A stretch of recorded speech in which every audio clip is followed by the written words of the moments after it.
ಗುರು 2026ರ ಹೊಸ ವರ್ಷದ ಆರ್ಥಿಕ ಶುಭಾಶಯಗಳು. ನೋಡು ಗುರು, ರೀಲ್ಸಲ್ಲಿ ನೋಡ್ದಂಗೆಲ್ಲ ಇದು ಬುರ್ಜ್ ಖಲೀಫಾದಲ್ಲಿ ಪಟಾಕಿ ಹಾರಿಸೋದು, ಕಲರ್ಫುಲ್ ಪಟಾಕಿ ಹೊಡಿತಾ ಇರೋದು ಲೈವಲ್ಲಿ ನೋಡಿದರೆ ಎಷ್ಟು ಮಜಾ ಇರುತ್ತೆ ಅಂತ ಹೇಳಿದರೆ ಸಿಕ್ಕಾಪಟ್ಟೆ ಮಜಾ ಬರುತ್ತೆ. ನೋಡಿ ಅಂತೆ ಮಿನಿಮಮ್ ಇದು 10 ನಿಮಿಷ ಈ ಪಟಾಕಿಯನ್ನು ಈ ಬುರ್ಜ್ ಖಲೀಫಾದ ಮೇಲೆ ಹಾರಿಸ್ತಾರೆ. ಹಾಗಾದರೆ ಈ ಪಟಾಕಿ ಎಷ್ಟು ಕಾಸ್ಟ್ಲಿ ಇರ್ಬೋದು, ಮತ್ತು ಅದು ಹೇಗೆ ಡಿಸೈನ್ ಮಾಡಿದ್ದಾರೆ, ಹೇಗೆ ಸೆಟ್ಟಿಂಗ್ ಮಾಡಿದ್ದಾರೆ, ಸಿಕ್ಕಾಪಟ್ಟೆ ಕ್ರೇಜಿ ಆಗಿದೆ. ಈ ಒಂದು ಸೀನ್ ನೋಡಲಿಕ್ಕೆ ಎಷ್ಟೋ ದೂರದಿಂದ ನ್ಯೂ ಇಯರ್ ಸೆಲೆಬ್ರೇಷನ್ಗೆ ಅಂತ ಹೇಳಿ ಎಷ್ಟೋ ಟೂರಿಸ್ಟ್ಗಳು, ಇಂಡಿಯಾ, ಅಮೇರಿಕನ್ಸ್, ಫಾರಿನರ್ಸ್ ಎಲ್ಲ ಇಲ್ಲಿ ಬಂದು ಸಿಕ್ಕಾಪಟ್ಟೆ ಕ್ರೇಜಾಗಿ ಎಂಜಾಯ್ ಮಾಡ್ತಾರೆ. ಇದು ದುನಿಯಾದ ಅತಿ ಫೇಮಸ್ ಆಗಿರುವಂಥದ್ದು ಬುರ್ಜ್ ಖಲೀಫಾದಲ್ಲಿ ನ್ಯೂ ಇಯರ್ ಸೆಲೆಬ್ರೇಷನ್. ಇದು ಮುಂದ್ಗಡೆಯಿಂದ ಎಲ್ಲ ಹ್ಯಾಪಿ ನ್ಯೂ ಇಯರ್ ಅಂತ ಬರೆದಿದ್ದು ಬೋರ್ಡ್ ಕೂಡ ಬರ್ತದೆ. ಬಟ್ ನಮಗೆ ಅಲ್ಲಿ ಹೋಗ್ಲಿಕ್ಕೆ ಆಗಲಿಲ್ಲ. ಸೊ ಅದಕ್ಕೆ ಸೈಡಿಂದ ನಾವು ಇವಾಗ ನಿಂತ್ಕೊಂಡು ವೀಡಿಯೋ ಮಾಡ್ತಾಯಿದ್ದೀನಿ.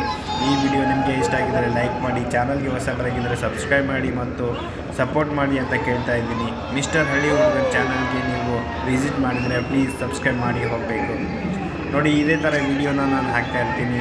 ನಿಮಗೇನಾದರೂ ಡೌಟ್ ಇದ್ದರೆ ಪ್ಲೀಸ್ ನನಗೆ ಕಮೆಂಟ್ ಮಾಡಿ, ನಾನು ರಿಪ್ಲೈ ಮಾಡ್ತೀನಿ. Once again, Happy New Year guys. Keep supporting me.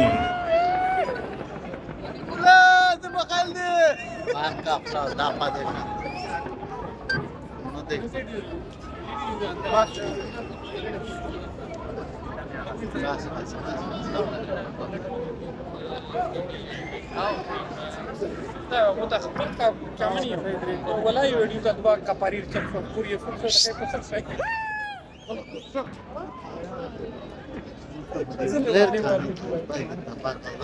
ಗುರು, ಈಗ ನಾನು ನಿಂತ್ಕೊಂಡಿರೋದು ಇದು ಬುರ್ಜ್ ಖಲೀಫಾಗೆ ಹೋಗಬೇಕು ಅಂದರೆ ಮಿನಿಮಮ್ ಕಮ್ಸೆ ಕಮ್ ಅಂದರೂ 1 ಕಿಲೋಮೀಟರ್ ದೂರ ಇದೆ. ಸೊ 1 ಕಿಲೋಮೀಟರ್ ದೂರದಲ್ಲೇ ಇಷ್ಟೊಂದು ರಶ್ ಇರುವಾಗ ಇನ್ನು ಬುರ್ಜ್ ಖಲೀಫಾದ ಮುಂದುಗಡೆ ಎಷ್ಟು ರಶ್ ಇದೆ ಅಂತ ನೀವು ಅಂದಾಜು ಮಾಡಿ. ಇದು ಫುಲ್ ರೋಡ್ ಎಲ್ಲ ಬ್ಲಾಕ್ ಮಾಡಿರ್ತಾರೆ ಇವತ್ತಿನ ದಿವಸ ಸಿಕ್ಕಾಪಟ್ಟೆ. ಈ ಒಂದೇ ರೋಡ್ ಅಂತಲ್ಲ, ಇದರ ಬುರ್ಜ್ ಖಲೀಫಾದ ಹಿಂದೆ ಆಗಲಿ ಮುಂದೆ ಆಗಲಿ ಆ ಕಡೆ ಈ ಕಡೆ ಪ್ರತಿಯೊಂದು ಸೈಡ್ನಿಂದನೂ ಜನ ನೋಡ್ತಾರೆ. ಇದನ್ನು ನೋಡಿ 2026ರಲ್ಲಿ ನನಗೆ ಫಸ್ಟ್ ಟೈಮ್ ನೋಡಲಿಕ್ಕೆ ಬುರ್ಜ್ ಖಲೀಫಾದ ಇದು ಸೆಲೆಬ್ರೇಷನ್ ನೋಡಲಿಕ್ಕೆ ಸಿಕ್ಕಿತ್ತು. ನೀವು ಯಾರಾದರೂ ದುಬೈಗೆ ಬರಬೇಕು ಅಂದ್ಕೊಂಡಿದ್ರೆ ಪ್ಲೀಸ್ ಬನ್ನಿ ಅಂತ ಹೇಳಿ.